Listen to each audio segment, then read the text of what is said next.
যতন করে বাঁধলি মাথা তাও যে বাঁকা সিথা।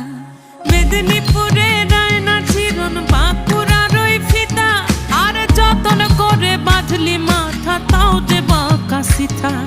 পেছ পাড়িয়া